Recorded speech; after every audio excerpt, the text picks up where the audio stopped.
മലയാളം എത്ര വായിച്ചാലും പഠിച്ചാലും 40-30 അതിൻ്റെ മുകളിലോട്ട് അങ്ങോട്ട് കിട്ടുന്നില്ല. മലയാളം ആക്ച്വലി ഉള്ളിൽ നിന്ന് എഴുതേണ്ട ഒരു ഭാഷയാണ്. നമ്മുടെ സംസാര ഭാഷയിൽ എഴുതുന്നതുകൊണ്ടാണ് മലയാളത്തിന് 30 മാർക്കിന് മുകളിലോട്ട് കിട്ടാത്തത്. കാവ്യാത്മകമായിട്ടുള്ള വാക്കുകൾ ചേർക്കണം, ടീച്ചറിനെ ഇംപ്രസ് ചെയ്യണം. So once again welcome back to my YouTube channel SSLC Kiddos. I am Aruna, currently studying in +1. So please subscribe to my YouTube channel. ഞാൻ കഴിഞ്ഞ ഒരു വീഡിയോ ഇട്ടിട്ടുണ്ടായിരുന്നു SSLC ഇപ്പോൾ കയറാൻ പോകുന്ന കുട്ടികൾക്ക് വേണ്ടിയിട്ട് ടിപ്സ് എന്ന് പറഞ്ഞിട്ട് ഒരു വീഡിയോ ഇട്ടിട്ടുണ്ടായിരുന്നു. And I am so happy, so glad because അതിന് കിട്ടിയ റെസ്പോൺസ് അത്ര മാത്രമായിരുന്നു. ഒരുപാട് കമൻസും കാര്യങ്ങളൊക്കെ കിട്ടിയിട്ടുണ്ട്. അപ്പോൾ എനിക്കിപ്പോൾ നിങ്ങളുടെ ഒരു കണ്ടീഷൻ, ആ ഒരു സിറ്റുവേഷൻ എനിക്ക് മനസ്സിലാകുന്നുണ്ട്. സോ അതിനനുസരിച്ചുള്ള വീഡിയോ ചെയ്യാമെന്നാണ് ഞാൻ വിചാരിച്ചത്. അപ്പോൾ ഞാൻ വിചാരിച്ചു ഇന്ന് തൊട്ട് ഓരോ സബ്ജക്ട്സിനെയും പറഞ്ഞുകൊണ്ട് വീഡിയോ ചെയ്യാമെന്ന്. അപ്പോൾ ഇന്ന് ഞാൻ Malayalam first and second Malayalam ഒന്നിച്ച് കമ്പൈൻ ചെയ്തിട്ട് ചെയ്യാമെന്ന് വിചാരിച്ചു.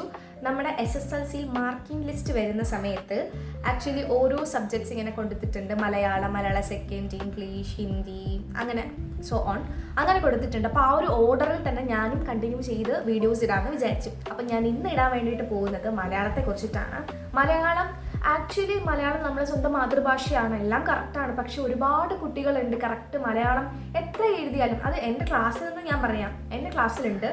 ഞാനും ഒരു 5-6 കുട്ടികൾ ഒഴിച്ച് ബാക്കി എൻ്റെ ക്ലാസ്സിലുള്ള എൻ്റെ ഫ്രണ്ട്സ് ആയിരുന്നാലും ക്ലാസ്സിലുള്ള സ്റ്റുഡൻസിന് ഒരു 20-30 ആ ഒരു മാർക്കിൻ്റെ ഇടയിലാണ് കിട്ടുന്നത്. അപ്പം A+ കിട്ടണം എന്നുണ്ടെങ്കിൽ 40ക്ക് നമുക്ക് 36 വേണം. അപ്പം ഞാൻ വിചാരിച്ചു വൈ ഓൾ പീപ്പിൾ ലൈക്ക് ഇങ്ങനെ ഇത്രയും സിമ്പിൾ. നമ്മുടെ സ്വന്തം മദർ ടങ് അല്ലേ, നമുക്ക് ഇംഗ്ലീഷിനെ കാട്ടി കംഫർട്ടാണ് മലയാളം. സ്റ്റിൽ മലയാളത്തിന് ഒരുപാട് പേർക്ക് മാർക്ക് കുറവാണ്. സോ ഐ ഡിസൈഡഡ് അതിനെ പറ്റിയിട്ടൊരു റിസർച്ച് നടത്തണം. റിസർച്ച് നടത്തി ഞാൻ എൻ്റെ സ്കൂളിൽ പഠിക്കുന്ന സമയത്ത് എൻ്റെ ഫ്രണ്ട്സിൻ്റെ പലവരുടെയും ആൻസർ ഷീറ്റ് ഞാൻ വായിച്ച് നോക്കിയിട്ടുണ്ട്. അപ്പോൾ എനിക്ക് മനസ്സിലായ ഒരു കാര്യം ഞാൻ ഈ വീഡിയോയിൽ പറയുന്നുണ്ട്. അപ്പോൾ നിങ്ങളത് അതൊരു വലിയ മിസ്റ്റേക്കാണ് ആക്ച്വലി. അത് നിങ്ങൾ ശ്രദ്ധിച്ച് തിരുത്തിയിട്ട് മുമ്പോട്ട് പോവുകയാണെന്നുണ്ടെങ്കിൽ നിങ്ങൾ ബോർഡ് എക്സാം എഴുതുമ്പോൾ മലയാളത്തിന് A+ പോയില്ല. അപ്പോൾ നിങ്ങൾ ചോദിക്കും ബോർഡ് എക്സാമിന് എഴുതുമ്പോൾ മലയാളത്തിനൊക്കെ A+ പോകുന്ന ആൾക്കാരുണ്ടോ? എൻ്റെ ഒരുപാട് ഫ്രണ്ട്സ് ഉണ്ട്. എൻ്റെ ക്ലാസ്സിലായിരുന്നാലും ഈ വർഷം SSLCയിൽ മലയാളത്തിന് A+ ഇല്ലാത്ത ഒരുപാട് ആൾക്കാരുണ്ട്. മലയാളം ഫസ്റ്റിനായിരിക്കും മിക്കവാറും A+ പോകുന്നുണ്ടാവുക, സെക്കൻഡിന് എന്തായാലും A+ മോസ്റ്റ് ഓഫ് ദ ആൾക്കാർക്കുണ്ട്. എന്നാലും അതിനും പോയ കുട്ടികൾ ഉണ്ട് എന്ന് നിങ്ങൾ മനസ്സിലാക്കണം. അപ്പോൾ ഞാൻ എന്തായാലും ഇന്നത്തെ വീഡിയോയിൽ എങ്ങനെയാണ് മലയാളത്തെക്കുറിച്ചിട്ട് പഠിക്കാമെന്നൊക്കെ ഞാൻ പറഞ്ഞുതരാം. So welcome. സോ എൻ്റെ പേഴ്സണൽ കാര്യങ്ങൾ പറഞ്ഞുകൊണ്ട് വീഡിയോ സ്റ്റാർട്ട് ചെയ്യാം. എൻ്റെ കാര്യങ്ങൾ പറയുകയാണെന്നുണ്ടെങ്കിൽ എൻ്റെ ക്ലാസ്സിൽ എനിക്കാണ് മലയാളത്തിന് ഏറ്റവും കൂടുതൽ മാർക്ക് ഉള്ളത്. മലയാളം ഫസ്റ്റിനും സെക്കൻഡിനും 36 അബോവ് ആയിരിക്കും എപ്പോഴും. മിക്കവാറും 38-39 ആ ഒരു ഗ്രേഡിംഗ് ആണ് എനിക്ക് ഔട്ട് ഓഫ് 40ക്ക് മലയാളത്തിന് കിട്ടുന്നത്. സോ അതാണ് എൻ്റെ മലയാളത്തിൻ്റെ കാര്യങ്ങൾ പറയുന്നത്. 10th-ലായിരുന്നു എനിക്ക് കൂടുതലും അങ്ങനെ കിട്ടിക്കൊണ്ടിരുന്നത്. 8th-ലും 9th-ലൊക്കെ എനിക്ക് പിന്നെയും കുറവായിരുന്നു. ചില സമയം 26ഉം 28 കിട്ടിയിട്ടുണ്ട്. അപ്പോൾ അത് ഞാൻ കുറച്ച് കാര്യങ്ങൾ ശ്രദ്ധിക്കാൻ തുടങ്ങിയതിന് ശേഷമാണ്, കുറച്ച് കാര്യങ്ങൾ ചെയ്യാൻ തുടങ്ങിയതിന് ശേഷമാണ് എനിക്ക് പിന്നെ എപ്പോഴും 36 അബോവ് ആയിരിക്കും. അതായത് നോർമൽ ഓണം ആയിരുന്നാലും ക്രിസ്മസ് ആയിരുന്നാലും ഒക്കെ A+ ആയിരിക്കും. അപ്പം ഐ വാസ് വെരി ഷുവർ എനിക്ക് മലയാളം ഫസ്റ്റിനും സെക്കൻഡിനും ഒക്കെ A+ കിട്ടും എന്നുള്ള കാര്യം. സോ പേഴ്സണലി കുറച്ച് കാര്യങ്ങൾ ശ്രദ്ധിക്കാൻ തുടങ്ങിയതിന് ശേഷമാണ് കുറച്ചും കൂടെ മാർക്ക് എനിക്ക് 9th-ൽ നിന്നും 10th-ലേക്ക് വരുമ്പോൾ ശ്രദ്ധിച്ചപ്പോഴാണ് എനിക്ക് കുറച്ചും കൂടെ A+. എപ്പോൾ മലയാള പരീക്ഷ എഴുതിയായിരുന്നാലും എനിക്ക് A+ ഉണ്ടാവും. കുറച്ച് കാര്യങ്ങൾ ശ്രദ്ധിക്കാൻ തുടങ്ങി. എന്താണ് എൻ്റെ മിസ്റ്റേക്സ് എന്ന് ഞാൻ കണ്ടുപിടിച്ചു. നോർമലി എല്ലാവരും ചെയ്യുന്ന ചില മിസ്റ്റേക്കുകളുണ്ട്.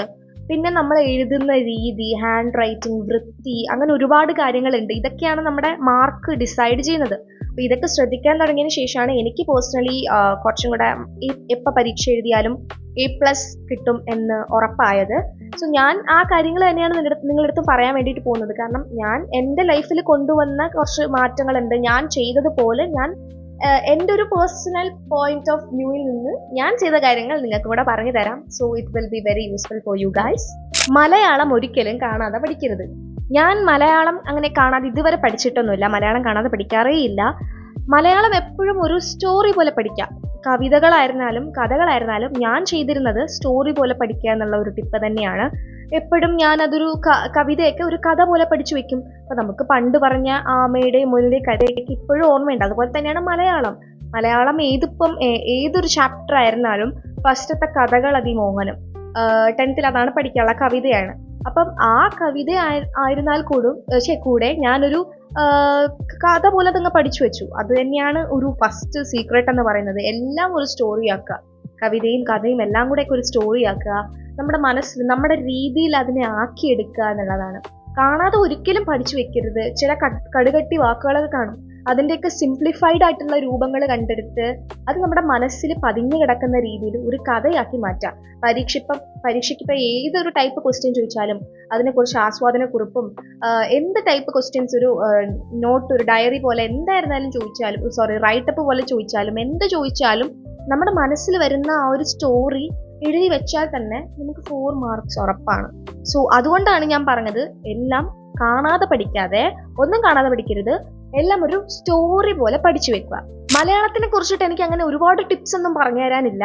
പക്ഷെ ഞാൻ മെയിനായിട്ട് ചെയ്ത ഒരു കാര്യമുണ്ട്, അത് നമ്മുടെ ക്ലാസ്സിൽ എല്ലാ ഗേൾസും ചെയ്തിട്ടുണ്ട്, ബോയ്സിൻ്റെ കാര്യം എനിക്കറിയില്ല. അതായത് നമ്മൾ ഒരു ടേബിൾ ഉണ്ടാക്കും. നമ്മുടെ ടീച്ചർ പറഞ്ഞു തന്നതാണ്. ഒരു ടേബിൾ നമ്മൾ പേപ്പറിൽ ഒരു ടേബിൾ ഉണ്ടാക്കും. അതായത് ഒരു ചാപ്റ്റർ എഴുതും, ആ ചാപ്റ്റർ എഴുതിയ ആളെഴുതും, അതിൻ്റെ അപ്പുറത്തെ ടേബിളിൽ നമ്മൾ കൃതി ഏതാണെന്ന് എഴുതും. ഞാൻ ഇവിടെ ഒരു മോഡൽ കാണിച്ചു തരാം. ഇതുപോലെയാണ് ചെയ്യേണ്ടത്. അതായത് ഇപ്പൊ കഥകളതി മോഹനം എന്ന് പറയുന്നത് ഒരു കവിതയാണ്. അപ്പം അതിന്റെ ചാപ്റ്ററിന്റെ പേര് എഴുതുക, അത് എന്ത് ടൈപ്പാണ്, ഒരു കവിതയാണ്, കഥയാണെങ്കിൽ കഥ എന്ന് എഴുതുക, അതിൻ്റെ ഇപ്പുറത്ത് അത് എഴുത്തുകാരൻ, അത് എഴുതിയ ഒരാളുണ്ട്, അത് എഴുതുക, അതെടുത്ത കൃതി കാണും, അത് എഴുതുക. അപ്പൊ ഇത് എഴുതുന്ന സമയത്ത് ആക്ച്വലി നമ്മളൊരു എക്സാം എഴുതുന്ന സമയത്ത് നമുക്ക് ഇൻട്രൊഡക്ഷൻ വേണം. ഏതൊരു 4 മാർക്കിന്റെ 6 മാർക്കിന്റെ ഒക്കെ ക്വസ്റ്റ്യൻസ് ആണെങ്കിൽ നമുക്ക് ഇൻട്രൊഡക്ഷൻ ഭയങ്കര ഇമ്പോർട്ടൻ്റ് ആയിട്ടുള്ള കാര്യമാണ്. അപ്പൊ ഈ ഇൻട്രൊഡക്ഷൻ എഴുതണം എന്നുണ്ടെങ്കിൽ ഇന്ന ആളെഴുതിയ ഈ പ്രശസ്തയായ ഇന്ന കവിതയിൽ നിന്ന് എടുത്ത ഇന്ന കൃതിയിൽ നിന്ന് എടുത്ത ഒരു ഭാഗമാണ് ഇത് എന്ന് എഴുതുമ്പോൾ നമുക്ക് അറിഞ്ഞിരിക്കണം ഈ ചാപ്റ്റർ എഴുതിയിരിക്കുന്നത് ആരാണിത്, ഏത് കൃതിയിൽ നിന്നാണ് എടുത്തതെന്ന് നമുക്ക് വ്യക്തമായിട്ടൊരു ധാരണ ഉണ്ടായിരിക്കണം. അപ്പൊ അതിന് വേണ്ടിയിട്ടാണ് ഞാൻ പറഞ്ഞത് ഇങ്ങനെ ഒരു ടേബിൾ ഉണ്ടാക്കി വെക്കണം. സത്യം പറഞ്ഞാൽ ഇങ്ങനെ എഴുതി കഴിഞ്ഞാൽ നിങ്ങൾക്ക് 1, 1.5, 2 മാർക്ക് അവിടെ വീഴും. പേഴ്സണൽ എക്സ്പീരിയൻസ് ആണ്. ഞാൻ 9th ചെയ്ത ഒരു മിസ്റ്റേക്കാണ്. ഇങ്ങനെ ഇൻട്രൊഡക്ഷൻ ഒന്നും എഴുതിയില്ല. ആ ഒരു ക്വസ്റ്റ്യൻ ആയിട്ട് റിലേറ്റ് ചെയ്ത് ബാക്കി കാര്യങ്ങൾ എഴുതി വെക്കും. പക്ഷെ അത് ആരാണ് എഴുതിയത്, ഏത് കൃതിയിൽ നിന്നാണ് എടുത്തത്, ആ പരിപാടികളൊന്നും ഞാൻ ചെയ്യാറില്ല. അപ്പൊ എൻ്റെ ടീച്ചർ ആസ് യൂഷ്വൽ എനിക്കത് മാർക്ക് തരില്ല. 4 മാർക്കിന്റെ ക്വസ്റ്റ്യൻ ഞാൻ ഫുൾ എഴുതിയിട്ടുണ്ടെങ്കിലും എനിക്ക് 3, 2.5 മാർക്കേ മാത്രമേ തരത്തുള്ളൂ. അപ്പൊ അതുകൊണ്ടാണ് ഞാൻ പറഞ്ഞത്, നിങ്ങൾ ഏത് ചാപ്റ്റർ ആണെന്നും ചാപ്റ്ററിന്റെ പേരും എഴുതിയിരിക്കുന്ന ആളും കൃതിയും അത് എന്ത് രൂപമാണെന്നും കറക്റ്റായിട്ട് വ്യക്തമായിട്ട് അറിഞ്ഞിരിക്കുക. അപ്പൊ തന്നെ നിങ്ങൾക്കൊരു 1.5, 2 മാർക്ക് അവിടെ വിടും. മിക്ക ആൾക്കാരും ചെയ്യുന്ന ഒരു തെറ്റാണ്, സംസാര ഭാഷയിൽ തന്നെ മലയാളം എഴുതി വെക്കും. ശരിക്കും പറഞ്ഞാൽ ഇമാതിരി പൊട്ടത്തരം ചെയ്യുന്ന ആൾക്കാർ ഇപ്പോഴും ഉണ്ടല്ലോ. അതായത് ഒരിക്കലും നമ്മൾ മലയാളം അല്ല ഏതൊരു ലാംഗ്വേജ് എക്സാം എഴുതിയാലും നമ്മൾ സംസാര ഭാഷയിൽ നമ്മൾ ഒരിക്കലും എഴുതാൻ പാടില്ല, നമുക്ക് മാർക്ക് തരില്ല. ഇപ്പൊ പല ഡിസ്ട്രിക്ട്സിലും പല ഏരിയാസിൽ വരുമ്പോൾ പല ലാംഗ്വേജ് ആണ്. അപ്പൊ ഞാൻ താമസിക്കുന്നത് ട്രിവാൻഡ്രത്താണ്. ഇവിടെ എന്തൊരു കുന്തിരെന്നൊക്കെ പറയും. അപ്പൊ നമ്മൾ ഇങ്ങനെ ഈ ലാംഗ്വേജ് എടുത്ത് ആൻസർ ഷീറ്റിൽ എഴുതി വെച്ചിട്ടുണ്ടെങ്കിൽ ടീച്ചർ ഇങ്ങനൊരു വെട്ടങ്ങിടും. അപ്പൊ ഒരിക്കലും നമ്മുടെ സംസാര ഭാഷയിൽ എഴുതാൻ പാടില്ല. മലയാളം എന്ന് പറയുന്നത് ഒരു അച്ചടി ഭാഷയിൽ നമ്മൾ ആൻസേഴ്സ് എഴുതി വെക്കണം. അതാണ് ഏറ്റവും ഇമ്പോർട്ടൻ്റ് ആയിട്ടുള്ള ഒരു കാര്യം. അതായത് നമ്മുടെ സംസാര ഭാഷയിൽ എഴുതി കഴിഞ്ഞിട്ടുണ്ടെങ്കിൽ അവിടെ ടീച്ചറിന് അണ്ടർസ്റ്റാൻഡബിൾ അല്ല. അല്ലെങ്കിലും നമ്മൾ സംസാര ഭാഷയിൽ ഒരിക്കലും എഴുതാനായിട്ട് പാടില്ല. നമ്മൾ അച്ചടി ഭാഷയിലാണ് ഈ മലയാളം ആൻസേഴ്സിലൊക്കെ എഴുതാനുള്ളത്. അപ്പം എന്നെയൊക്കെ വിളിക്കുന്നത് ഇഞ്ചിമിഠായി എന്നാണ്. കാരണം ഞാൻ സിംഗറാണ്. അപ്പോൾ പാട്ട് പാടുമ്പോൾ പോലും ഞാൻ മലയാളം ആണെങ്കിൽ ഭയങ്കര സ്ഫുടത എടുത്തിട്ടാണ് ഞാൻ പറയുന്നത്. അപ്പം ഞാൻ എക്സാം എഴുതുമ്പോഴും അങ്ങനെയാണ്, ഭയങ്കര സ്ഫുടത എടുത്തിട്ടാണ് ഞാൻ എക്സാംസിലും എഴുതുന്നത്. ഭയങ്കര അച്ചടി ഭാഷയിലാണ് ഞാൻ ഈ മലയാളം ആൻസേഴ്സ് ഒക്കെ എഴുതുന്നത്. അതിപ്പോൾ മലയാളം ഇപ്പോൾ വായിക്കാൻ പറഞ്ഞാലും ഞാൻ ഭയങ്കര അച്ചടി ഭാഷയിലൊക്കെ പറയും. So it is very good actually. അങ്ങനെ ചെയ്യുന്നത് വളരെ നല്ലതാണ്, നല്ല മാർക്ക് കിട്ടും എന്നുള്ളതാണ് സത്യം. അതാണ് നമ്മുടെ മലയാളത്തിൻ്റെ ഒറിജിനൽ ഫോം, അങ്ങനെയാണ് നമ്മൾ പഠിക്കുന്ന രീതി, അങ്ങനെയാണ്. അപ്പോൾ അതിൽ തന്നെ നമ്മൾ എഴുതുക. ടെക്സ്റ്റ് ഇപ്പം തനതായ രീതിയിൽ എഴുതുന്നുണ്ട്. നാടൻ കഥകളൊക്കെ ആണെന്നുണ്ടെങ്കിൽ അവരുടേതായിട്ടുള്ള രീതിയിൽ എഴുതും. എങ്കിൽ കൂടി നമ്മൾ എഴുതുന്ന സമയത്ത് അച്ചടി ആയിട്ടുള്ള രീതിയിൽ തന്നെ എഴുതുക. എല്ലാവർക്കും ഒരുപോലെ മനസ്സിലാകുന്ന രീതിയിൽ എഴുതുക. അതിലാണ് പ്ലസ് പോയിന്റ് ഉള്ളത്. അപ്പോൾ ഒരിക്കലും നമ്മുടെ ലാംഗ്വേജ്, നമ്മൾ സംസാരിക്കുന്ന സംസാര ഭാഷയിൽ ഒരിക്കലും മലയാളം എഴുതരുത്. അവിടെയാണ് ഏറ്റവും കൂടുതൽ മാർക്ക് പോകുന്നത്. ഇപ്പം എന്തര് എന്ന് നമ്മൾ എഴുതി വെക്കില്ല, എന്താണ് നമ്മൾ എഴുതുന്ന സമയത്ത് അങ്ങനെയാണ് എഴുതുന്നത്. ഇപ്പൊ നമ്മൾ സംസാരിക്കുന്ന സമയത്ത് എനിക്കത് മനസ്സിലാക്കാൻ പറ്റിയില്ല, നമ്മൾ അങ്ങനെ പറയണോ എനിക്ക് മനസ്സിലായില്ല അങ്ങനെ പറയും. പക്ഷെ നമ്മൾ എഴുതുന്ന സമയത്ത് അത് മനസ്സിലാക്കാൻ കഴിഞ്ഞില്ല, നമ്മൾ അത് സെന്റൻസ് ആയിട്ട് ബ്രേക്ക് ചെയ്ത് എഴുതുക. അച്ചടി ഭാഷയിൽ എഴുതുമ്പം അവിടെ പ്ലസ് പോയിന്റ് വീഴും. അതായത് കാവ്യാത്മകമായിട്ടുള്ള വാക്കുകൾ കൊണ്ടുവരിക. ടീച്ചറിനെ ഇംപ്രസ് ചെയ്യാനായിട്ട് അങ്ങനെ പറ്റുള്ളൂ. ടീച്ചർ വായിക്കുന്ന സമയത്ത് വാവ് നല്ല മലയാളം എന്ന് തോന്നണം എന്നുണ്ടെങ്കിൽ നല്ല അച്ചടി ഭാഷയിൽ നല്ല കാവ്യാത്മകമായിട്ടുള്ള വാക്കുകൾ ചേർക്കുക എന്നുള്ളതാണ്. സാധാരണ നമ്മൾ സംസാര ഭാഷയിൽ എഴുതി കഴിഞ്ഞിട്ടുണ്ടെങ്കിൽ ഒരിക്കലും നമുക്ക് അങ്ങനെ മാർക്ക് കിട്ടാറില്ല. കാവ്യാത്മകമായിട്ടുള്ള ചില വാക്കുകൾ നമ്മൾ കൊണ്ടുവരണം. നമ്മൾ എഴുതുന്ന സമയത്ത് ചില വാക്കുകളുണ്ട്. ഇപ്പൊ ഭംഗി എന്നുള്ളതിൽ നമുക്ക് ചേലായിരുന്നു അങ്ങനെയൊക്കെ എഴുതി കഴിഞ്ഞിട്ടുണ്ടെങ്കിൽ അത്യാവശ്യം നല്ല മാർക്ക് കിട്ടും. ഇടയ്ക്ക് ഇങ്ങനത്തെ വാക്കുകൾ ഇട്ട് കൊടുക്കാം. മലയാളം ടീച്ചേഴ്സിന് ഇംപ്രസ് ചെയ്യാൻ പറ്റിയ ബെസ്റ്റ് വഴി എന്ന് പറയുന്നത് അതാണ്. നമുക്ക് ആക്ച്വലി നമ്മുടെ ടീച്ചേഴ്സിന് ഇംപ്രസ് ചെയ്യുക എന്നുള്ളത് തന്നെയാണ് നമ്മുടെ ഏറ്റവും വലിയ കാര്യം. അതാണ് നമ്മുടെ ഏറ്റവും വലിയ കാര്യം. അത് ചെയ്ത് കഴിഞ്ഞിട്ടുണ്ടെങ്കിൽ നമ്മൾ ജയിച്ചു. അപ്പൊ അങ്ങനെ ചെയ്യണമെന്നുണ്ടെങ്കിൽ കാവ്യാത്മകമായിട്ടുള്ള വാക്കുകൾ ഇതിന്റെ ഇടയ്ക്കോട്ട് ഇട്ട് കൊടുക്കുക. അപ്പൊ നിങ്ങൾ ജയിക്കും. ഇപ്പൊ കാവ്യാത്മകമായിട്ടുള്ള വാക്കുകൾ കിട്ടണം എന്നുണ്ടെങ്കിൽ അഫ്കോഴ്സ് നമുക്ക് അത് അറിഞ്ഞിരിക്കണം. അത് എവിടെ നിന്ന് അറിഞ്ഞിരിക്കും? ടെക്സ്റ്റ് ബുക്ക് വായിക്കണം. ടെക്സ്റ്റ് ബുക്ക് മാത്രമല്ല, മലയാളത്തിൽ എഴുതിയിട്ടില്ല അല്ലെങ്കിൽ തർജ്ജമയോ എന്തായിക്കോട്ടെ, മലയാളത്തിൽ എഴുതിയിട്ടുള്ള ബുക്സ് വായിക്കുക. മാക്സിമം പറ്റുന്ന അത്ര വായിക്കുക. അപ്പൊ നിങ്ങൾക്ക് ഫ്രീ ടൈം കിട്ടുന്ന സമയത്ത്, സ്കൂളിൽ ഇപ്പോൾ ഫ്രീ ടൈംസ് ഒക്കെ ഉണ്ടെങ്കിൽ, അല്ലെങ്കിൽ വീട്ടിൽ വന്നിട്ടുള്ള ഒരു ടൈമും ഈ ഫോൺ അഡിക്ഷൻ കുറച്ചിട്ട്, ഈ ഒരു ടൈം ഫോൺ അഡിക്ഷൻ അത്യാവശ്യം കുറച്ചിട്ട് ആ ഒരു ടൈം ബുക്സ് വായിക്കാനായിട്ട് ശ്രദ്ധിക്കുക. അതിപ്പോൾ ഞാൻ എല്ലാ ലാംഗ്വേജും സജസ്റ്റ് ചെയ്യും. ഹിന്ദിയൊക്കെ ഉണ്ടെങ്കിൽ അത്രയും നല്ലത്. അപ്പോൾ നമുക്ക് ഹിന്ദി പരീക്ഷ നന്നായിട്ട് എഴുതാൻ പറ്റും. അതിനെക്കുറിച്ച് വേറൊരു വീഡിയോ ചെയ്യാം. അപ്പോൾ മലയാളം നമ്മൾ ബുക്സ് മാക്സിമം വായിക്കുക. ടെക്സ്റ്റ് ബുക്ക് വായിക്കുന്നത് നല്ലതാണ്. ഞാൻ കൂടുതൽ സജസ്റ്റ് ചെയ്യുന്നത് മറ്റ് ബുക്സ് വായിക്കുന്നതാണ്. ടെക്സ്റ്റ് ബുക്ക് വായിച്ചിരിക്കണം. പക്ഷേ മറ്റ് ബുക്സ് വായിക്കുമ്പോഴത്തേക്കും നമുക്ക് കുറെ കൂടെ വേർഡ്സ് നമ്മുടെ ബ്രെയിനിലോട്ട് കയറും. നമുക്ക് ഒരുപാട് നമ്മുടെ മനസ്സിൽ തന്നെ ഒരു ഡിക്ഷണറി ഉണ്ടായിരിക്കണം മലയാളത്തിന്. അതായത് ഒരുപാട് വേർഡ്സ് നമുക്ക് അറിയാൻ പറ്റും. പല തനതായ രീതിയിലുള്ള വാക്കുകൾ, അതിൻ്റെ അർത്ഥങ്ങൾ ഒക്കെ നമുക്ക് അറിയാൻ പറ്റും. അപ്പോൾ നമ്മൾ എഴുതുന്ന സമയത്ത് നമ്മൾ അറിയാതെ ഇത് വന്നുപോകും. ഈ വാക്കടുത്തത് എഴുതുന്ന അറിയാതെ വന്നുപോകും. എനിക്ക് തോന്നിയിട്ടുണ്ട്. ഞാനിങ്ങനെ എഴുതുന്ന സമയത്ത് എൻ്റെ മനസ്സിലിങ്ങനെ ട്രാൻസ്ക്രിപ്റ്റ് ചെയ്ത് വരുന്ന പോലെ തോന്നും. മനസ്സിൽ നിന്ന് ഇങ്ങനെ ട്രാൻസ്ക്രിപ്റ്റ് ചെയ്യും, അടുത്തത് ഇന്ന വാക്ക് എഴുത്. അത് നമുക്ക് ഒബ്വിയസ്ലി അങ്ങനെയാണല്ലോ.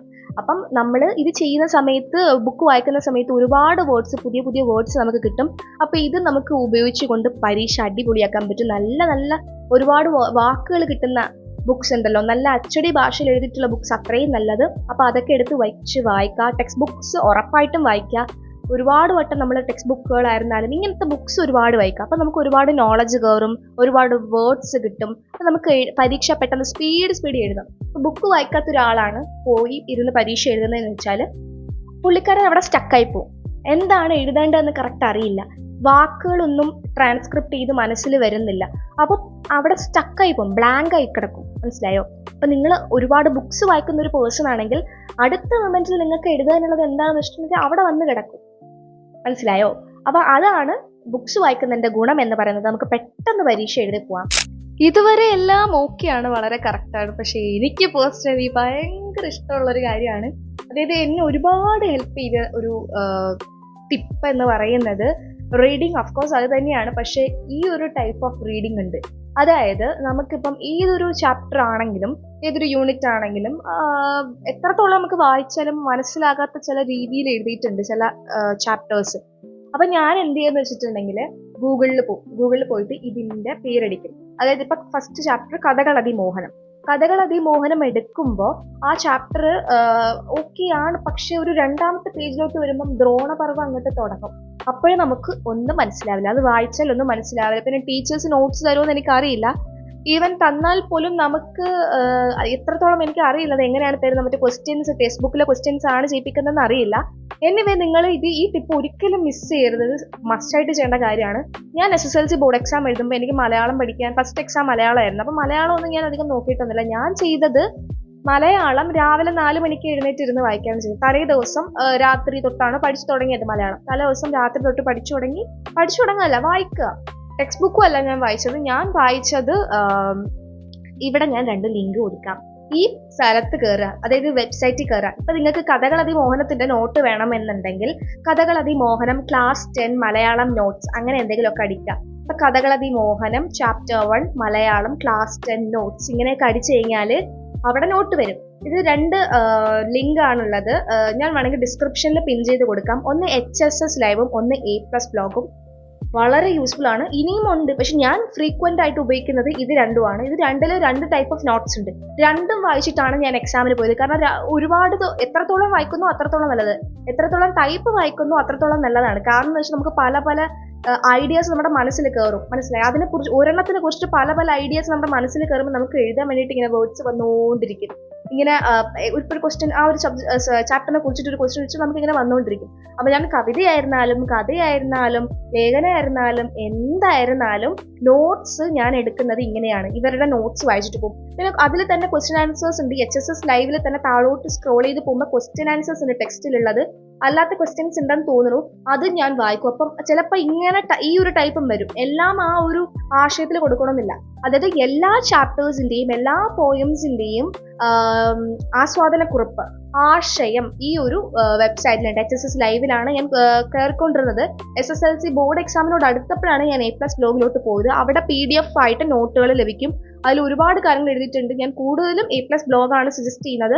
ഒരു എക്സാമിന് പ്രിപ്പയർ ചെയ്യാൻ വേണ്ടിയിട്ട് പോവുകയാണെന്നുണ്ടെങ്കിൽ A+ ബ്ലോഗ് എടുക്കുക. കാരണം അതിൽ ഏതൊക്കെ ടൈപ്പ് ക്വസ്റ്റ്യൻസ് ചോദിക്കും അതെല്ലാം ചോദിക്കും. ഒരു ചേർത്ത് എഴുതുക, പിരിച്ചെഴുതുക പോലത്തുള്ള ടൈപ്പ് ക്വസ്റ്റ്യൻസ് ഉണ്ടല്ലോ, ഓപ്ഷൻസ് ഉള്ളത്, അങ്ങനത്തെ ഒരുപാട് ടൈപ്പ് മൾട്ടിപ്പിൾ ക്വസ്റ്റ്യൻസ് ഡിസ്കസ് ചെയ്യുന്നത് A+ ബ്ലോഗിലാണ്. അവിടെ PDF ഉണ്ട്. അപ്പൊ നിങ്ങൾ അതെടുത്ത് ഉറപ്പായിട്ടും പഠിക്കണം. നിങ്ങൾക്ക് മിസ് ചെയ്യരുത്. ഇതിൽ തന്നെയാണ് A+ ഉള്ളത്. ഞാൻ അങ്ങനെ പറയുള്ളൂ. ഇത് വായിച്ചിട്ട് പോയി കഴിഞ്ഞാൽ ഏതൊരു കുട്ടിക്കും വളരെ നന്നായിട്ട് എക്സാം എഴുതാൻ പറ്റും. ഓക്കെ, ഇതുവരെ എല്ലാം വളരെ ശരിയാണ്. ഇനി മെയിൻ ആയിട്ടുള്ള ഒരു ടോപ്പിക്കോട്ടാണ് പോകുന്നത്. How to write exams. എത്രയൊക്കെ പഠിച്ചു എന്ന് പറഞ്ഞാലും എത്രയൊക്കെ എഴുതി എന്ന് പറഞ്ഞാലും ഏറ്റവും വലിയൊരു പ്ലസ് പോയിന്റ് ഇരിക്കുന്നത് ടീച്ചറിന്റെ ഇംപ്രഷനിലാണ്. ഹാൻഡ് റൈറ്റിംഗ് പ്ലസ് വൃത്തി is equal to teacher's impression. So ടീച്ചറിന് ഒരു ഫസ്റ്റ് ഇംപ്രഷൻ നിങ്ങൾ ഉണ്ടാക്കി കൊടുക്കണം. അത് എങ്ങനെയാണ് ചെയ്യുന്നത് എന്ന് ഞാൻ പറഞ്ഞുതരാം. ഞാൻ എൻ്റെ ഫ്രണ്ട്സിൻ്റെ അടുത്തൊക്കെ ഞാൻ പറയാറുണ്ട്, നിങ്ങൾ എന്തൊക്കെ ചെയ്താലും എന്തൊക്കെ കാട്ടിക്കൂട്ടി വെച്ചാലും നമ്മുടെ ആൻസർ ഷീറ്റിന്റെ, പ്രത്യേകിച്ച് ലാംഗ്വേജ് ആൻസർ ഷീറ്റിന്റെ ഫസ്റ്റ് പേജ് ഉണ്ടല്ലോ, ആ പേജ് എപ്പോഴും നല്ല വൃത്തിയായിരിക്കണം. നിങ്ങൾക്ക് തെറ്റാണെന്നുണ്ടെങ്കിൽ നിങ്ങൾ വീണ്ടും പേപ്പർ വാങ്ങിച്ച് ഒന്നും കൂടെ ആ ഒരു സൈഡ് വൃത്തിയായിട്ട് എഴുതണം. വളരെ ഇമ്പോർട്ടന്റ് ആയിട്ടുള്ള ഒരു കാര്യമാണ്. അതായത് ടീച്ചർ നിങ്ങളുടെ പേപ്പർ ഫസ്റ്റ് ടൈം ആണ് എടുത്ത് നോക്കുന്ന സമയത്ത് ടീച്ചറിന് ഡിസപ്പോയിന്റ്മെന്റ് ഉണ്ടാക്കാതെ അടുത്ത് വീണ്ടും അത് നോക്കാൻ വേണ്ടിയിട്ട് നല്ല മാർക്ക് ഇട്ട് തരാൻ വേണ്ടി ടീച്ചറിന് ഒരു ഇംപ്രഷൻ നമ്മൾ ഉണ്ടാക്കി കൊടുക്കണം. അത് വളരെ ഇമ്പോർട്ടന്റ് ആണ്.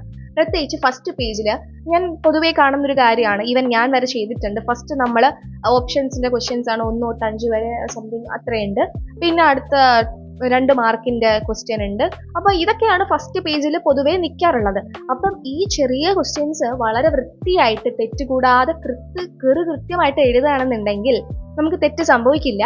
അപ്പൊ അഥവാ തെറ്റ് സംഭവിക്കുകയാണെങ്കിൽ ജസ്റ്റ് ഒരു വെട്ട് അത്രേ ഇടാവും. ചില ആൾക്കാർ ഞാൻ കണ്ടിട്ടുണ്ട് ഇങ്ങനെ വാരി വലിച്ച് ഇങ്ങനെ മറ്റേ കറുപ്പിച്ചൊക്കെ വെക്കും. അപ്പൊ ഇതൊക്കെ കാണുമ്പോൾ ടീച്ചറിന് ഒരുമാതിരി ഇങ്ങനെ ആവും. അവര് ഡിസപ്പോയിന്റഡ് ആവും. പേപ്പർ നോക്കാൻ വേണ്ടിയിട്ട് തോന്നില്ല. അപ്പൊ കണ്ടാൽ തന്നെ ചുമ്മാ ഇങ്ങനെ ടിക്കറ്റ് പോവും. നിങ്ങൾക്ക് വാല്യുബിൾ ആയിട്ടില്ല, നിങ്ങൾ എഴുതിയിട്ടുണ്ടെങ്കിലും ചിലപ്പോൾ ടീച്ചറിന് അതങ്ങനെ മാർക്ക് തരാൻ വേണ്ടിയിട്ട് തോന്നില്ല. ഹാൻഡ് റൈറ്റിംഗിന് അഫ്കോഴ്സ് മാർക്ക് ഉണ്ട്. അതുകൊണ്ടാണ് ഞാൻ പറയുന്നത്. സോ വളരെ ഹാൻഡ് റൈറ്റിംഗും വൃത്തിയും വളരെ ഇമ്പോർട്ടന്റ് ആണ്, പ്രത്യേകിച്ച് ഫസ്റ്റ് പേജിൽ. അതിനുശേഷം നമുക്ക് പിന്നെ ലാസ്റ്റ് ഒരു കപ്പിൾ ഓഫ് ക്വസ്റ്റ്യൻസ് ഇങ്ങനെ വരില്ലേ, ഒരു 6 മാർക്ക് 7 മാർക്ക് 5 മാർക്ക്, അതൊക്കെ നമ്മൾ വലിച്ചുവാരി സമയം മാനേജ് ചെയ്യണം. അതുകൊണ്ട് വലിച്ചുവാരി എഴുതുന്നതിൽ ഒരു തെറ്റുമില്ല. പക്ഷേ ഫസ്റ്റ് പേജ് അത്യാവശ്യം നല്ല വൃത്തിക്ക് എഴുതുക എന്നുള്ളതാണ് ഞാൻ പറയുന്നത്. ഞാൻ 8th പഠിക്കുന്ന സമയത്ത് എന്നെ മലയാളം പഠിപ്പിച്ചിട്ടുള്ളത് അമൂല്യ സിസ്റ്റർ എന്ന് പറഞ്ഞിട്ടൊരു സിസ്റ്ററാണ്. പുള്ളിക്കാരി ഇത്തിരി റൂഡാണ്, പക്ഷെ നന്നായിട്ട് പഠിപ്പിക്കുകയൊക്കെ ചെയ്യും. അപ്പൊ പുള്ളിക്കാരി മാർക്ക് ചെയ്യുമ്പോഴത്തേനും എനിക്ക് മാത്രമല്ല ക്ലാസ്സിൽ എല്ലാവർക്കും 15-20 ഇതിന്റെ ഇടയ്ക്കായിരിക്കും 40 ഔട്ട് ഓഫ് 40 മാർക്ക് കിട്ടുക. അപ്പൊ അത് എന്താണ് കാരണം എന്ന് വെച്ചാൽ, ചില ടീച്ചേഴ്സിനെ കുറിച്ചിട്ടാണ് ഞാൻ പറയുന്നത്, പാരഗ്രാഫ് തിരിക്കാത്തതുകൊണ്ടാണ് മാർക്ക് തരാത്തത്. ഞങ്ങൾ ആ സമയത്ത് നമ്മുടെ അടുത്ത് ആരും പറഞ്ഞു തന്നിട്ടില്ല പാരഗ്രാഫ് തിരിച്ചെഴുതുക, ഇങ്ങനെ എഴുതുക, അങ്ങനെ എഴുതുക, ഒന്നും പറഞ്ഞു തന്നിട്ടില്ല. ഞങ്ങൾക്ക് മാർക്ക് കിട്ടിയ സമയത്ത് ലൈക്ക് ഇങ്ങനെ ഇരിക്കുകയായിരുന്നു. കാരണം മാർക്ക് അത്രയ്ക്ക് 15 അല്ല 10നും 20നും ഇടയ്ക്കൊക്കെയാണ് എല്ലാവർക്കും കിട്ടിക്കൊണ്ടിരുന്നത്. അപ്പൊ അതിന്റെ കാരണം എന്താന്ന് വെച്ചാൽ പാരഗ്രാഫ് തിരിച്ചെഴുതണം. It is very important. Main ആയിട്ട് 3 ആയിട്ടാണ് തിരിക്കാനുള്ളത്. അതായത് ഇപ്പൊ നിങ്ങൾക്ക് ലാസ്റ്റ് വരുന്ന ക്വസ്റ്റ്യൻസ് ഒക്കെ ഉണ്ടല്ലോ, 6 മാർക്കിന്റെ 7 മാർക്കിന്റെ, അത് 3 പാരഗ്രാഫ് ആയിട്ട് തിരിച്ചെഴുതുക മാക്സിമം. അതായത് ഒരു ഇൻട്രൊഡക്ഷൻ ഉണ്ടാകണം, ഒരു ബോഡി ഉണ്ടാകണം, ഒരു കൺക്ലൂഷൻ ഉണ്ടാകണം. ഇതാണ് 3 പാരഗ്രാഫിലായിട്ട് നമ്മൾ എഴുതാനുള്ളത്. ഈ 2 മാർക്കിന്റെ ക്വസ്റ്റ്യൻസിനൊന്നും അങ്ങനെ എഴുതേണ്ട കാര്യമില്ല. ഈ 2 മാർക്കിന്റെ അതിനൊന്നും പാരഗ്രാഫിന്റെ ആവശ്യമില്ല. ഒരു 4 തൊട്ട് 4, 5, 6, 7 മാർക്കിനുള്ളതൊക്കെ നിങ്ങൾ പാരഗ്രാഫ് തിരിച്ച് തന്നെ എഴുതണം. മറക്കരുത്. എനിക്ക് മിക്കവാറും മറന്നു പോയിട്ടുള്ള കാര്യമാണ്. അഥവാ നിങ്ങൾ മറന്നു പോയെങ്കിൽ ലാസ്റ്റ് ഒരു കൺക്ലൂഷൻ എങ്കിലും 2 പാരഗ്രാഫ് ആയിട്ടെങ്കിലും നിങ്ങൾ അതിനെ തിരിക്കാനായിട്ട് ശ്രദ്ധിക്കണം. പിന്നെ അത് ചെയ്ത് വരും പ്രാക്ടീസ് ആയിക്കോളും, മറന്നു പോകില്ല. ഞാൻ അങ്ങനെയായിരുന്നു. 9th ഞാൻ മറന്നു പോകും. 10th സ്റ്റാർട്ടിങ്ങിൽ ഞാൻ മറന്നു പോകും പാരഗ്രാഫ് തിരിക്കാൻ വേണ്ടിയിട്ട്. പിന്നെ എനിക്കത് യൂസ്ഡ് ആയി. ഞാൻ കറക്റ്റ് ഇൻട്രൊഡക്ഷൻ എഴുതും, ബോഡി എഴുതും, കൺക്ലൂഷൻ എഴുതും. കറക്റ്റായിട്ട് പാരഗ്രാഫ് തിരിച്ച് തന്നെ പോകും. പിന്നെ എനിക്ക് പറയാനുള്ളത്, time is very important while writing languages എഴുതുന്ന സമയത്ത് സമയം എന്ന് പറയുന്നതിൽ വലിയൊരു പങ്കുണ്ട്. ഞാൻ ഞാൻ ഇത് പറയാൻ അർഹതപ്പെടുന്ന ഒരാളല്ല ആക്ച്വലി. കാരണം ഞാൻ ബോർഡ് എക്സാം എഴുതുന്ന സമയത്ത് ഏകദേശം ഭയങ്കര ഡിസപ്പോയിന്റഡ് ആയിട്ടാണ് എക്സാം ഹാളിൽ നിന്ന് ഇറങ്ങുന്നത്. ഫസ്റ്റ് ബോർഡ് എക്സാം ആണ് മലയാളത്തിന് എനിക്ക് സമയം കിട്ടിയില്ല. അത് ആക്ച്വലി ശരിയായിരുന്നു. ഒരുപാട് ക്വസ്റ്റ്യൻസ് ഉണ്ടായിരുന്നു. എനിക്ക് മാത്രമല്ല, എൻ്റെ ക്ലാസ്സിൽ ഇരുന്ന ഒരുപാട് പേർക്ക് അങ്ങനെയായിരുന്നു. കാരണം മലയാളം എഴുതാൻ വേണ്ടിയിട്ട് നമുക്ക് സമയം കറക്റ്റ് കിട്ടിയില്ല. അപ്പം നിങ്ങൾ ചെയ്യേണ്ട ഒരു കാര്യം, വലിച്ചു വാരി എഴുതാൻ വേണ്ടിയിട്ട് നിൽക്കല്ലേ. ഞാൻ എല്ലാം പഠിച്ചുകൊണ്ട് പോയതിൻ്റെ അഹങ്കാരത്തിൽ കുറേ എഴുതി വെച്ചു. അങ്ങനെയൊന്നും എഴുതേണ്ട കാര്യമില്ല. സമയം മനസ്സിലാക്കുക. എപ്പോഴും കയ്യിലൊരു വാച്ച് ഉണ്ടായിരിക്കുക, പ്രത്യേകിച്ച് ലാംഗ്വേജസ് എഴുതുന്ന സമയത്ത്. അപ്പം നിങ്ങൾക്കൊരു ഉറപ്പുണ്ടായിരിക്കണം. മനസ്സിലായോ? സമയമുണ്ട്, എനിക്കിനി ലാസ്റ്റ് നമുക്കൊരു ചെക്ക് ചെയ്യാനുള്ള സമയം വരണം, ഓപ്ഷൻ ക്വസ്റ്റ്യൻസ് ഒക്കെ. അപ്പോൾ ഇതെങ്ങനെ ടൈം മാനേജ് ചെയ്യാമെന്ന് ഞാൻ പറഞ്ഞുതരാം. ടൈം മാനേജിങ് കാര്യം എന്ന് പറഞ്ഞാൽ, നമ്മൾ ഈ ഫസ്റ്റ് ഒരു 5 ക്വസ്റ്റ്യൻസ് ഉണ്ടല്ലോ, ഓപ്ഷൻ ആയിരിക്കും, മൾട്ടിപ്പിൾ ചോയ്സ് ക്വസ്റ്റ്യൻസ് ആയിരിക്കും. ഈ ക്വസ്റ്റ്യൻസ് നമ്മൾ എഴുതരുത്. ഫസ്റ്റ് പേജിൽ 1, 2, 3, 4 നമ്പേഴ്സ് ഇടുക. അപ്പം ഓരോന്നിനും ഓരോ നമ്പേഴ്സ് ആണല്ലോ. അപ്പം നിങ്ങൾ എഴുതുന്ന ക്വസ്റ്റ്യൻസിന്റെ നമ്പേഴ്സ് ഇട്ട് വെക്കുക. എന്നിട്ട് അത് അവിടെ എഴുതാൻ നിൽക്കണ്ട. അത് ലാസ്റ്റ് പരീക്ഷ എഴുതി കഴിഞ്ഞതിന് ശേഷം മാത്രം എഴുതിയാൽ മതി. അതുപോലെ തന്നെ പിന്നെ വരുന്നതാണ് ഒരു 4 മാർക്കിന്റെ, ഒരു 2 മാർക്കിന്റെ ക്വസ്റ്റ്യൻ ഉണ്ട്. അതായത് ടോട്ടൽ 4 മാർക്കാണ്. 3 ക്വസ്റ്റ്യൻസ് തരും. 3 ഓപ്ഷൻസ് ഉണ്ട്. 2 എഴുതി എടുക്കണം. 2 മാർക്കാണ്. അപ്പം അത് നിങ്ങൾ എഴുതേണ്ട എങ്ങനെയാണെന്ന് വെച്ചിട്ടുണ്ടെങ്കിൽ, ഇൻട്രൊഡക്ഷനോ കൺക്ലൂഷനോ ഒന്നും നിങ്ങൾക്ക് വേണ്ട. നിങ്ങൾ ജസ്റ്റ് നോർമലായിട്ട് എഴുതിയെടുത്താൽ മതി. അത് ജസ്റ്റ് എഴുതിയാൽ മതി. എന്താണ് പറയുന്നത്, നിങ്ങൾ പറയാനുള്ളത് എന്താണ്, ഒപ്പീനിയൻ ആയിരിക്കും ചോദിക്കുക, ഒപ്പീനിയൻ എഴുതുക. അല്ലാതെ അതിന് ഇൻട്രൊഡക്ഷന്റെയും കൺക്ലൂഷന്റെയും ഒരു ആവശ്യമില്ല. അപ്പൊ നിങ്ങൾ അത് ശ്രദ്ധിക്കുക. നിങ്ങളുടെ എക്സാമിനോട് അടുക്കുമ്പോൾ ഞാൻ ടൈം മാനേജ്മെന്റ്, ഓരോ ക്വസ്റ്റ്യൻസും എത്ര മാർക്കിനുള്ള ക്വസ്റ്റ്യൻസ്, എത്ര മാർക്കിന് എഴുതണം, എത്ര പേജ് എഴുതണം, എങ്ങനെ എഴുതണം എന്നുള്ളത് ഞാൻ വേറൊരു വീഡിയോ ആയിട്ട് കംപ്ലീറ്റ് ആയിട്ടൊക്കെ ഇടാം. ഇപ്പൊ ഞാൻ ജസ്റ്റ് ഇതിനെക്കുറിച്ച് പറഞ്ഞു പോവാം. ഈ ടൈം മാനേജ്മെന്റ് എത്രത്തോളം ഇമ്പോർട്ടൻ്റ് ആണെന്നുള്ളത് ഞാൻ പേഴ്സണലി അറിഞ്ഞിട്ടുള്ള ഒരു പേഴ്സൺ ആണ്. അത് എല്ലാവർക്കും അറിയാം.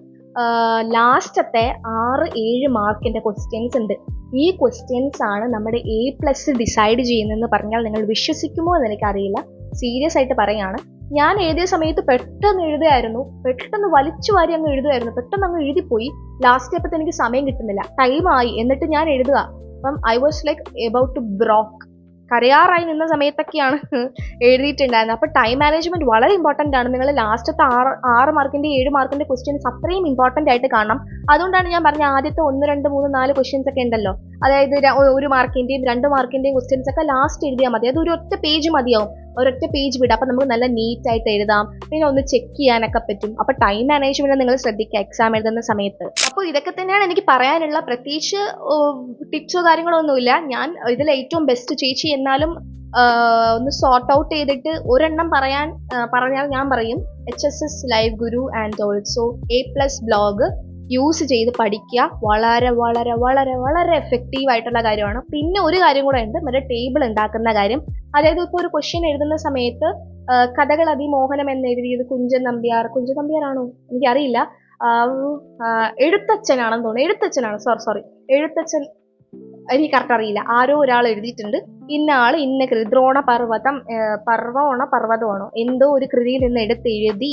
അത് നമ്മൾ ഇൻട്രൊഡക്ഷൻ കൊടുക്കുമല്ലോ. അപ്പം ഇത് എഴുതണം എന്നുണ്ടെങ്കിൽ, ഇതിനാണ് നമുക്ക് 1-2 മാർക്ക് ഉള്ളത്. ഇത് എഴുതണം എന്നുണ്ടെങ്കിൽ അഫ്കോഴ്സ് നമുക്ക് അറിഞ്ഞിരിക്കണം ഏത് ചാപ്റ്റർ ആണ്, ആരാണ് എഴുതിയത്, എന്തിനെ കുറിച്ചാണ് എന്നൊക്കെ നമ്മൾ അറിഞ്ഞിരിക്കണം. അതുകൊണ്ടാണ് ഞാൻ പറഞ്ഞത്, നിങ്ങളൊരു ടേബിൾ ഇന്ന് തന്നെ, ഈ വീഡിയോ കണ്ട ആ ഒരു ടൈം തന്നെ നിങ്ങൾ ഉണ്ടാക്കുക.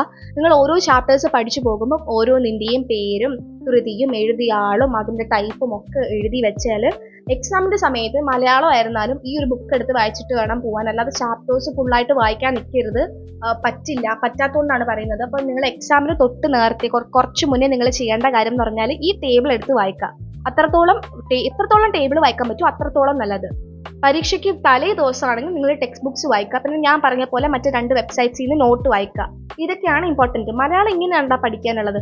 മലയാളം പഠിക്കേണ്ട രീതി ഇങ്ങനെയാണ്. എൻ്റെ അടുത്ത് ഒരാൾ ചോദിച്ചിട്ടുണ്ടായിരുന്നു ഇന്നലത്തെ വീഡിയോയിൽ, മലയാളം ഇങ്ങനെയാണ് പഠിക്കുന്നത്.